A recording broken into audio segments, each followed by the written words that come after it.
मोहनदास करमचंद गांधी दुनिया के इतिहास का सबसे बड़ा नाम। जब कभी भी सत्य और अहिंसा की बात होती है तब जुबान पर गांधी जी का नाम आना लाजमी है। लाखों भारतीय की प्रेरणा स्रोत बापू पूरी दुनिया के लिए अनमोल विरासत हैं। वो गांधी जी ही थे जिनकी प्रेरणा से हिंदुस्तान की साधारण जनता दुनिया के सबसे शक्तिशाली समाज से टकरा गई थी। जिस तरह सत्य और अहिंसा के रास्ते पर चलकर देश ने आजादी पाई थी, वैसे ही बापू मंत्र के जरिए आप भी मजबूत पोर्टफोलियो बना सकते हैं। शेयर मार्केट्स में कई ऐसे शेयर हैं जिनकी ताकत को अब तक पहचाना नहीं गया है। तो चलिए जानते हैं शानदार कमाई कराने वाले बापू स्टॉक्स।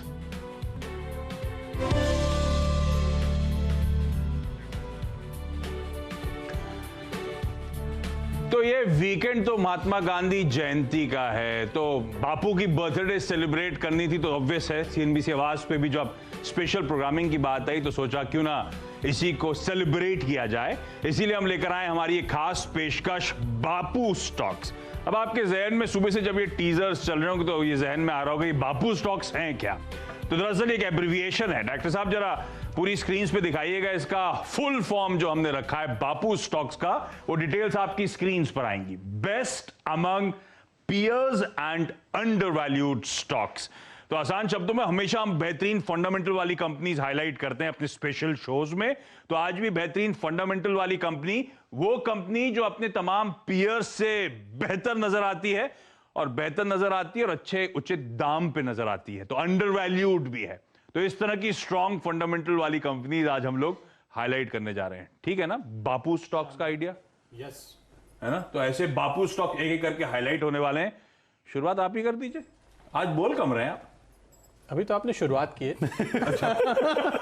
तो मुन्ना भाई के भाषा में वाले बापू है। नहीं, मुन्ना बापू तो वही है। वही है। हाँ। तो उस हिसाब से बोलेंगे तो कह सकते हैं कि ये कंपनी में नया बापू आ गया है। जो कंपनी मैंने चुनी है। प्रमोटर बदल गए हो? प्रमोटर नहीं, मैनेजमेंट। अच्छा।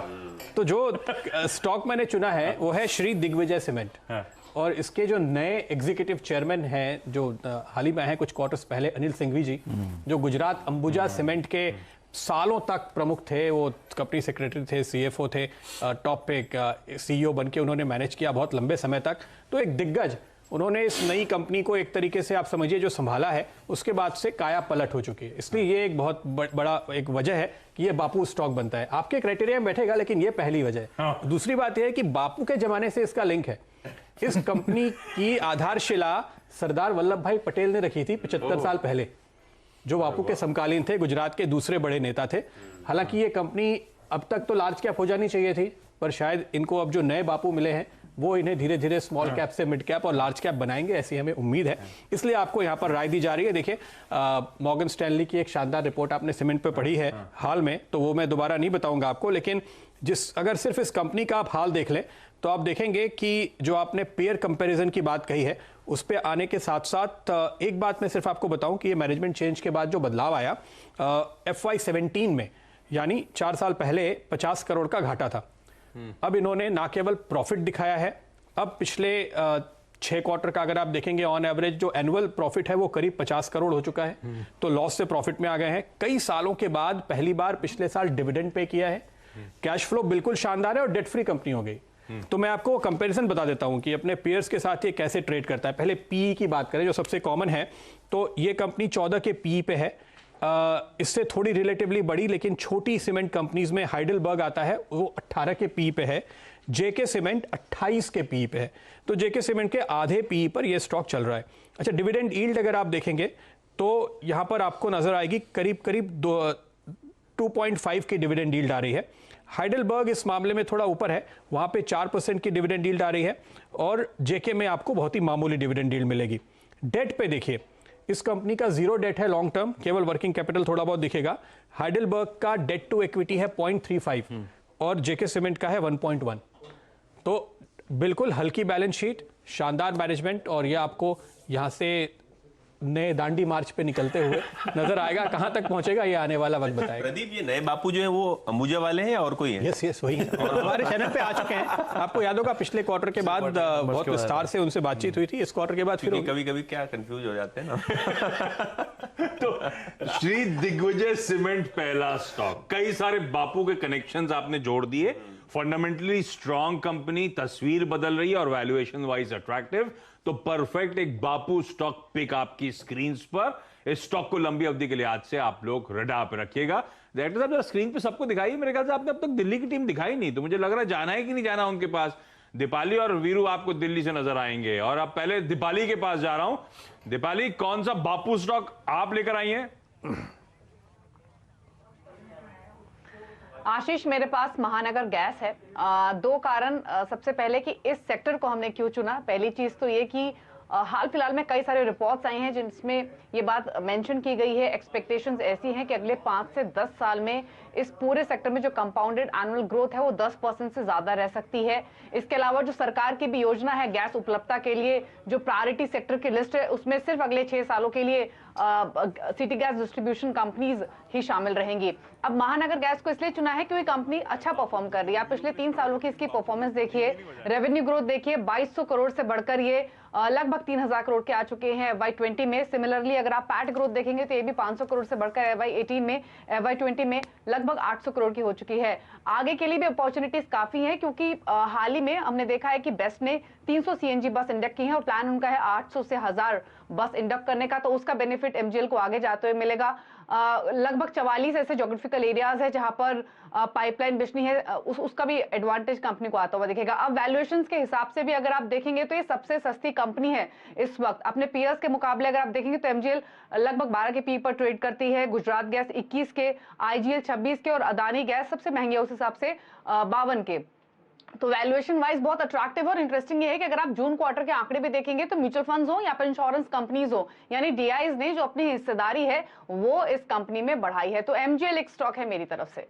महानगर गैस लिमिटेड, MGL, एक और बापू स्टॉक आपके लिए। और दीपाली जैसे बता रही है फंडामेंटल स्ट्रांग है, तमाम ट्रिगर्स हैं, अट्रैक्टिव ये कंपनी आपके सामने। और देखिए किस तरह की इंस्टीट्यूशन होल्डिंग भी इस कंपनी में आपको नजर आएगी। सबको पसंद आता है MGL। इस स्टॉक को रडार पे रखना है। तीसरा बापू स्टॉक, यतिन की बारी। यतिन, कौन सा स्टॉक और क्या कनेक्शन है बापू से? बापू चश्मा भी है। हाँ, बापू चश्मा भी है मेरा। तो अगर आप देखें तो मेरा स्टॉक है GRSE। ये गार्डन रीच शिप बिल्डर्स। अच्छा। तो ये डिफेंस के क्षेत्र में भारत सरकार के उपक्रम की कंपनी है। तो कहीं ना कहीं ये बापू का जो मैसेज है वो पहुंचाना चाहती है, क्योंकि ये कोस्ट गार्ड्स के लिए शांति बनाए रखने के लिए फ्लीट्स बनाती है, इंडियन नेवी के लिए वॉरशिप्स बनाती है जो शांति बनाए रखने में हमको मदद करते हैं। तो ये एंगल है। बंदूक बना ली है ताकि शांति बनी रहे देश में। जरूरी है। तो हमारे ऐसा ही कहते हैं। हाँ, और ये आजादी के पहले फॉर्म हुई कंपनी है। तो बहुत पुरानी कंपनी है और बहुत बेहतरीन तरीके से कंपनी का परफॉर्मेंस हमको दिखाई दे रहा है।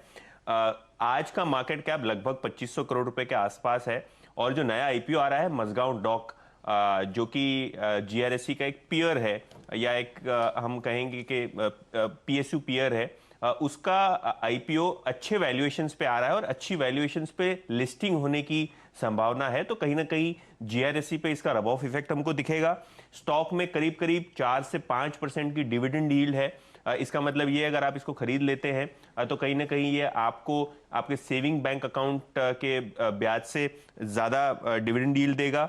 ऑर्डर बुक, ये सबसे बड़ा इंपॉर्टेंट पॉइंट है। 28,000 करोड़ रुपए की ऑर्डर बुक है, तो अपनी मार्केट कैप से लगभग 10 गुना ज्यादा इनकी ऑर्डर बुक है, जो करीब करीब अगले 7 साल के लिए इनकी ऑर्डर बुकिंग्स हो चुकी हैं। अगर आप कैश देखें तो कंपनी के बुक्स पे लगभग 700 से 800 करोड़ रुपए का खुद का कैश है, जो कि लगभग 30 से 35% होता है मार्केट कैपिटलाइजेशन का। और वैल्यूएशंस पे काफी अट्रैक्टिव।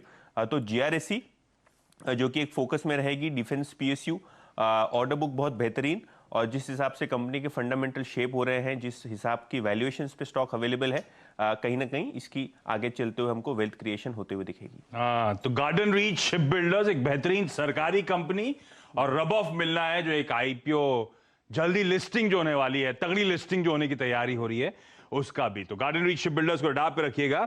अच्छा, आपने डांडी मार्च की बात करी तो नमक दिमाग में आया, नमक से केमिकल दिमाग में आया, तो एक केमिकल कंपनी अब रडार पे है। ये कंपनी दरअसल आपकी आजू बाजू जो हो रहा है आपको बड़ा क्लोजली वॉच आउट करना चाहिए। एक तो ग्लोबली इलेक्ट्रिक व्हीकल्स को पुश, बिल्कुल हमारे यहाँ तमाम स्कीम्स आ रही हैं ताकि ईवीज को पुश किया जा सके। इलेक्ट्रॉनिक गैजेट्स की सेल्स लगातार बढ़ रही हैं, तो आपने वो स्मार्टफोन्स आप सबके पास देखते हैं आजकल लगातार दिख रहे हैं। डिफेंस पे खर्च बढ़ रहा है, स्टील, एल्यूमिनियम, ऑटोज, इन सब पर रिवाइवल की तैयारी हो रही है। तो एक ऐसी कंपनी जो इन सब को केटर करती है वो है हिमाद्री स्पेशलिटी केमिकल्स। साल के हाई से अब ये स्टॉक 40% नीचे है, और साल के हाई छोड़िए 2018 से करेक्शन की शुरुआत हुई थी, तो उन लेवल से तो 70-75% अब नीचे इस समय कामकाज करता हुआ। और बड़ी इंटरेस्टिंग कंपनी है ये। कंपनी जो है इंडिया की largest integrated speciality chemical carbon वाली कंपनी है। अब इसके बहुत सारे प्रोडक्ट्स हैं जिनमें या तो लीडर है या फिर एक सिग्निफिकेंट मार्केट शेयर एक कंपनी ओन करती है। एक एडवांस कार्बन मटेरियल्स बनाती है, तो आपके जो एनोड मटेरियल होता है लिथियम आयन बैटरी में, वो इकलौती कमर्शियल मैन्युफैक्चरर इस देश में उस लिथियम उस एनोड मटेरियल की।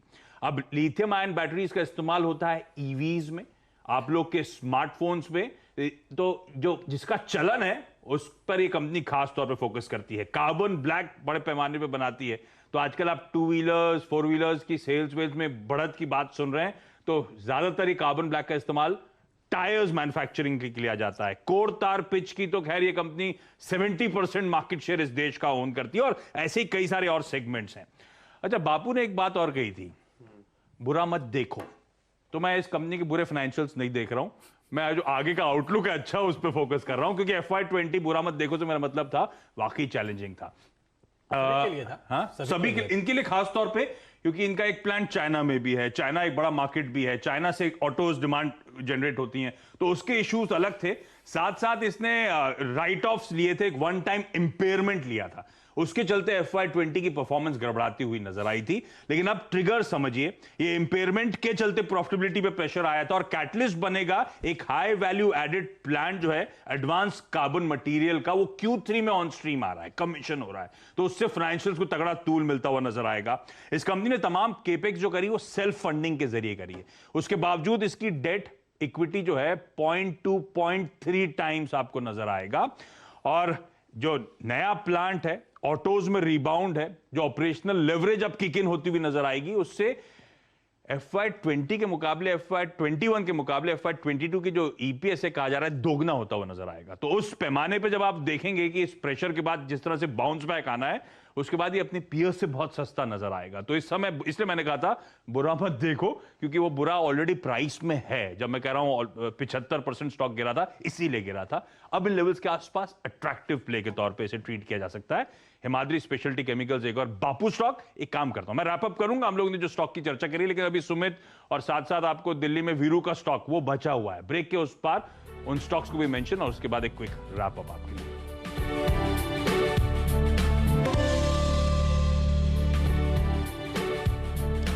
ब्रेक के बाद आपका स्वागत है। तो इस वीकेंड हम लोग बापू की बर्थडे सेलिब्रेट कर रहे हैं, तो इसी चलते हम लेकर आए खास शो बापू स्टॉक्स। अब ये बापू स्टॉक्स क्या है, क्विकली आपको रिविजिट करा देता हूं, उसके बाद कुछ और बेहतरीन पिक्स आप लोगों की स्क्रीन पे आपको नजर आएंगी। डायरेक्टर साहब जरा स्क्रीन पे दिखा दीजिए, best among peers and undervalued, वो आपकी स्क्रीन पे डिटेल्स आ जाएंगी। तो ये वो बापू स्टॉक्स, बेहतरीन फंडामेंटल वाली कंपनी जो हम लोग आज हाईलाइट कर रहे हैं। अब चलिए पांचवा बापू स्टॉक जानने का वक्त, और दिल्ली चलते हैं वीरू के पास। वीरू, कौन सा स्टॉक है? और आप तो दांडी मार्च में पार्टिसिपेट करे थे, कुछ बापू की यादें?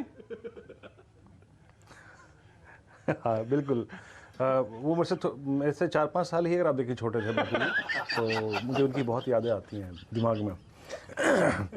बहुत यादें हैं उनकी, सही कहा आपने। चलिए अच्छा, आता हूँ अब खैर आज के स्टॉक पे। मेरा स्टॉक है आशीष TVS मोटर्स।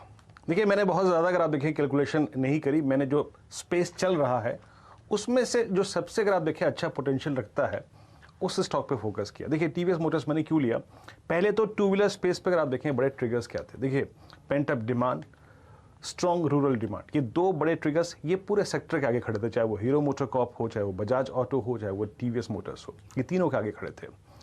लेकिन अच्छी चीज़ ये है आशीष कि अगर आप ये देखें, टू व्हीलर के पास एक ट्रिगर था, वो ये था जीएसटी के रेट्स को रैशनलाइज कर देना, वो इस पूरे सेक्टर के लिए एक और ट्रिगर है। लेकिन मैं फिर आया इस कंपनी पर, इन्होंने एक तो अपना जो डिस्ट्रीब्यूशन जो है ना, वो पिछले कुछ समय में 6-7 महीने में काफ़ी स्ट्रॉन्ग किया है। इन्होंने कोलंबिया में कुछ डिस्ट्रीब्यूशन जो करार हैं वो किए हैं। इन्होंने अपना प्रोडक्ट पोर्टफोलियो काफ़ी स्ट्रॉन्ग रखा, अभी प्रीमियम सेगमेंट में कैपिटलाइज करते हुए। हाल ही में इन्होंने लास्ट वीक इन्होंने एक ₹1.25 की एक बाइक लॉन्च करी है, टीवीएस अपाचे RTR 204V। तो स्ट्रॉन्ग प्रोडक्ट पोर्टफोलियो है, तो हर चीज़ मेरे को अच्छी लगी आशीष। और उसके बाद मैंने कंपैरिजन किया प्राइस पे, कि प्राइस पे मुझे क्या पे करना पड़ रहा है वर्सेस अगर आप देखें rest of two wheeler space. Bajaj auto आपको हिस्टोरिकल हाई से 10% डिस्काउंट पे मिल रहा है, हीरो मोटर कॉर्प आपको हिस्टोरिकल हाई से लगभग 30% के डिस्काउंट पे मिल रहा है, लेकिन टीवीएस मोटर्स अपने ऑल टाइम हाई से अप्रॉक्सीमेटली आपको 40% रिट्रेसमेंट लेवल पे मिल रहा है। तो पहली चीज़ तो ये है कि जब पूरे सेक्टर के आगे एक ट्रिगर खड़ा है, तो मैं एक ऐसा स्टॉक ले रहा हूं जहां पे मेरे को प्रॉफिट पोटेंशियल्स ज़्यादा रखते हैं। मैं आपको चार्टी के लिए आशीष एक चीज़ दिखाना चाहूँगा। वीकली चार्ट्स पे याद रखिए, वीकली चार्ट्स पे टीवीएस मोटर लगभग एक 1.25 साल की एक रेंज को बहुत स्ट्रांगली काटने की कोशिश कर रहा है, स्पेशली 480-490 का जो जोन है, ये आपकी स्क्रीन पे है। ये जो लास्ट अगर आप देखें जो ट्रेंड लाइन है ना आशीष, ये लगभग 1.25 साल की रेंज को वॉलेट करने जा रहा है हायर साइड पे। एक और चीज़ आशीष, अगर आप इसके डेली चार्ट्स को देखें ना, कुछ बड़े क्रॉसओवर्स होते हैं जिनको हम स्टॉक्स पे चेस करते हैं। अब आप इसके डेली चार्ट्स को देखेंगे, एक 200 और 50 डेमा का एक बहुत स्ट्रॉन्ग क्रॉसओवर डेवलप हो रहा है। जो क्रॉसओवर यहां पे अगस्त में डेवलप हुआ है, वो क्रॉसओवर हीरो मोटर कॉर्प में जुलाई और जून में ही डेवलप हो गया था। तो मेरे को यहां पे profit potentials, risk reward ratio काफी अच्छा लगता है। स्ट्रॉन्ग स्टैट्स हैं टेक्निकल्स के, डेरिवेटिव्स के। फर्स्ट करीब 10 से 11% का स्विंग टुवर्ड्स 530-540, लेकिन टेक्निकली बहुत साउंड, और मैं शायद रिस्क रिवॉर्ड रेशियो के प्रोस्पेक्टिव से टीवीएस को बहुत साउंड मानता हूं आशीष। और ये आज़ादी से पहले की कंपनी है टीवीएस, यानी कि टीवी सुंदरम अयंगर साहब। उन्होंने 1911 में शुरुआत जब इस कंपनी की करी थी, तो पहले तो मेरे ख्याल से एक बस कंपनी के तौर पे थी ये, फिर इवेंचुअली ऑटोमोबाइल मैन्युफैक्चरिंग में उतरी, और अब देश की तीसरी सबसे बड़ी टू व्हीलर मैन्युफैक्चरर और दूसरी सबसे बड़ी टू व्हीलर एक्सपोर्टर आपकी स्क्रीन पर। आप चूंकि वीरू को भेज रहे थे दांडी मार्च पे, तो उन्होंने कहा कि वो जाएंगे लेकिन टीवीएस की बाइक पे जाएंगे, पैदल नहीं जाएंगे। पैदल नहीं जाएंगे, ठीक है। तो, और एक तो इसके दो कनेक्शन और भी है ना, इनके जो फाउंडर थे वो उन्होंने फ्रीडम स्ट्रगल में कंट्रीब्यूट भी किया है, और इसका एक साउथ अफ्रीका कनेक्शन भी है। तो बापू का जैसे साउथ अफ्रीका कनेक्शन है, वैसे टीवीएस का, क्योंकि ये काफी ज्यादा एक्सपोर्ट करते हैं अफ्रीकन मार्केट्स में, खास करके साउथ अफ्रीका और नाइजीरियन जो रीजन्स हैं। तो टीवीएस मोटर एक ऐसी कंपनी है जो एक्टिवली इंडिया के बाहर भी अपना बिजनेस बढ़ाने में जोर दे रही है। तो ठीक है, तो अयंगर साहब बापू के साथ थे, और बापू साउथ अफ्रीका में एडवोकेट थे, तो उन्होंने वहां एक्सपोर्ट का मार्केट भी पकड़ लिया। वाह, तो बहुत सारे कनेक्शन बन गए, डॉट कनेक्टेड है। लेकिन हाईलाइट ये कि चार्ट्स पे वीरू को वैसे भी ये स्टॉक मजबूत नजर आ रहा है, और फंडामेंटल्स तो इन्होंने हाईलाइट करे ही करे। तो गजब का मोमेंटम के लिए टीवीएस मोटर्स में तैयार हो जाइए। अनलॉक की थीम, सेंटिमेंट, मूड सुधरेगा तो वैसे भी टू व्हीलर्स शायद तूल पकड़ते हुए नजर आए। और यतिन कुछ दिन पहले वो बुल एंड बियर डिबेट में मेंशन भी कर रहे थे कि कई सारे लोग, क्योंकि पब्लिक ट्रांसपोर्ट नहीं खुल रहा है, तो कई लोग माइग्रेट कर रहे हैं, टू व्हीलर्स खरीद रहे हैं, और टू व्हीलर्स में भी 100-125 सीसी, क्योंकि वो सिर्फ माइग्रेशन वाला क्राउड है। जो वीरू कह रहे हैं, उसी पॉकेट को अभी कंपनी टारगेट कर रही है नए लॉन्चेस के जरिए। तो ठीक बात, तो ये कंपनी बेहतर है। लेकिन आपके पास कौन सा स्टॉक है आज का आखिरी? देखिए, मेरे पास है सीमेंट कंपनी। अभी थोड़े पहले एक सीमेंट कंपनी की बात हुई है, मेरी है जेके लक्ष्मी सीमेंट। ओके, तो जेके लक्ष्मी सीमेंट, बहुत सारी बातें पहले ही उड़ जाएंगी, वो भी सीमेंट थी और ये भी सीमेंट है, तो आपकी सीमेंट उनकी सीमेंट से बेहतर कैसे? बेहतर कैसे? इनकी सीमेंट ज्यादा काली है। मेरा ये कहना है, पहले खुद इस्तेमाल करो फिर विश्वास करो। खैर, देखिए 40 साल पुरानी कंपनी है, स्मॉल कैप, मिड कैप, आगे लार्ज कैप भी बनेंगी। तो जेके लक्ष्मी ओन्ड करीब 40 साल पुराना ब्रांड है, 9 प्लांट्स हैं कंपनी के, 7000 से ज़्यादा डिस्ट्रीब्यूशन है, और एक अच्छा ब्रांड ओन करते हैं। मेजर कस्टमर्स के तौर पे रिलायंस, एनटीपीसी, एलएनटी और मेजर सभी जितनी इंफ्रा कंपनी है वो इनके क्लाइंट्स हैं। सरदार सरोवर डैम या फिर डायमंड क्वाड्रिलेटरल, इस तरह के जो बड़े मेगा प्रोजेक्ट्स बन रहे हैं वो इनके लिए, उसके लिए सप्लायर हैं, उसके लिए इनका प्रोडक्ट जाता है। तो आप उससे अंदाज़ा लगा सकते हैं किस तरह की क्रेडिबिलिटी इन्होंने डेवलप की पिछले 41 सालों में। और बाकी चीज़ों के लिहाज से भी देखें तो एक अच्छी कैपेसिटीज़ को ये ना केवल मेंटेन कर रहे हैं बल्कि नए नए प्रोडक्ट को प्रोफाइल में ऐड करके उसको और बेटर साइड पे कर रहे हैं, जिससे मार्जिन्स भी इनकी इंप्रूव हो रहे हैं और साथ ही साथ नंबर्स जो हैं पिछले 3 सालों में या 4 सालों में वहाँ पर भी इंप्रूवमेंट आता हुआ दिखाई पड़ रहा है। रेवेन्यूज़ के आंकड़े, प्रॉफिटेबिलिटी के आंकड़े आपकी स्क्रीन पर चल ही रहे होंगे, इस पर आप देख पा रहे हैं कि करीब करीब 3000 करोड़ की रेंज से प्रॉफिट बढ़ के करीब 5000 करोड़ रुपए की रेंज में पहुंच चुका है। और प्रॉफिटेबिलिटी में भी एक बड़ा जंप आता हुआ दिखाई पड़ा है, 50-55 करोड़ से बढ़ के 150 फिर 200 करोड़ रुपए की रेंज में कहीं प्रॉफिट पहुंचता हुआ दिखाई पड़ रहा है। तो एक स्ट्रांगली कंपनी ने अपनी बुक्स को भी मेंटेन किया है, नंबर्स को भी ठीक रखा है। एक और इंटरेस्टिंग चीज़ ये भी है कि यहाँ पर प्रमोटर भी अपना स्टेक जो है वो इंटैक्ट रख रहे हैं और स्लाइटली बढ़ा भी रहे हैं। तो मेजरली बाकी पीयर से कंपैरिजन में ठीक ठाक है। स्मॉल कैप में भी कंपैरिजन आपको प्रदीप जी ने बताया भी, लेकिन अब मिड कैप के कंपैरिजन में आप नजर डालें कि करके आपकी स्क्रीन पे सभी आंकड़े आएंगे।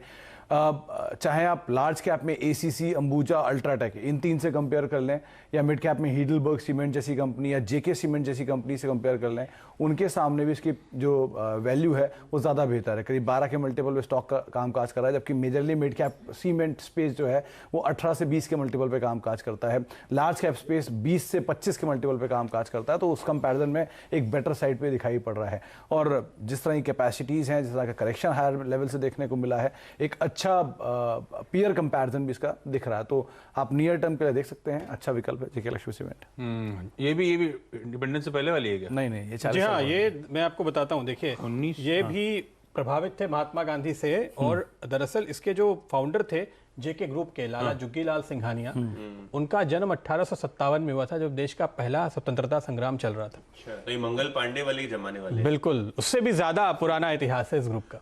अरे वाह। तो और ये जेके लक्ष्मी सीमेंट 1938 में इसका गठन हो गया था, ठीक बात। पहले तो इसका भी पुराना इतिहास और आज भी अट्रैक्टिव। और इस समय खास तौर पे देखिए सीमेंट की बात करी जा रही है कि सेकंड हाफ में बड़ा तगड़ा ट्रैक्शन आएगा, तो 2 सीमेंट कंपनीज आपके लिए विकल्प के तौर पे, जहां पे एक बेहतरीन मजबूत नींव बनेगी आपके पोर्टफोलियो की। सोच थी ना नया इंडिया बनाना है, तो नया इंडिया बनेगा सीमेंट से। वाह वाह, और सीमेंट से शुरुआत होगी उसकी। इसने शुरू भी कर दिया चश्मा लगा के।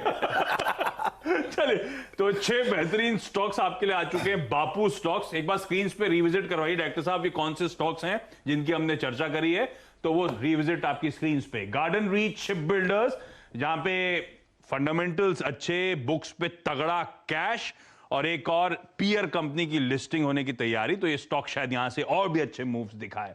हिमाद्री स्पेशलिटी केमिकल्स, जहां पे FY22 ऑनवर्ड शायद ग्रोथ वापस तगड़ी ट्रेजेक्टरी पे लौटती हुई नजर आएगी आपको, और इसीलिए इन लेवल्स के आसपास फॉरवर्ड अर्निंग्स के लिहाज से ये स्टॉक अपने पीयर्स से कहीं सस्ता नजर आता है। जेके लक्ष्मी सीमेंट, अभी अभी चर्चा हुई सीमेंट एज अ स्पेस की, तो 2 बेहतरीन बेट्स हैं। मिड कैप में जेके लक्ष्मी सीमेंट पे दाव लगाया जा सकता है, अट्रैक्टिव प्ले है। और छोटी कंपनी अगर सीमेंट स्पेस पे देखनी है, जहां पे कई सारे प्रदीप ने बापू कनेक्शंस भी जोड़ दिए थे, श्री दिग्विजय सीमेंट, ये भी बेहतरीन कंपनी। प्रमोटर्स या मैनेजमेंट बदल रहा है, और उस मैनेजमेंट के बदलने से और कन्विक्शन इस स्टॉक पे बढ़ता हुआ। टीवीएस मोटर्स, वीरू ने अभी अभी मेंशन करा कैसे इस तस्वीर बदल रही है, कैसे ऑप्टिमिज्म है कि H2 में ऑटो सेल्स और रिवाइव होती हुई नजर आएंगी, और क्यों अपने सारे पीयर्स से चार्ट्स पे भी ये कंपनी ज्यादा बेहतर प्लेस्ड आपको नजर आती है। और दीपाली ने मेंशन करा था महानगर गैस लिमिटेड यानी कि MGL का काउंटर, और ये भी फंडामेंटली स्ट्रांग बेहतरीन इंस्टीट्यूशनल होल्डिंग, और ये स्टॉक भी यहां से अच्छे तगड़े अप मूव्स देने का दमखम रखता है। चलिए, इस नोट पर इस खास पेशकश में जुड़ने के लिए आप सबका धन्यवाद। CNBC आवाज पर न्यूज कवरेज ब्रेक के उस पार भी कंटिन्यू करेगा। नमस्कार।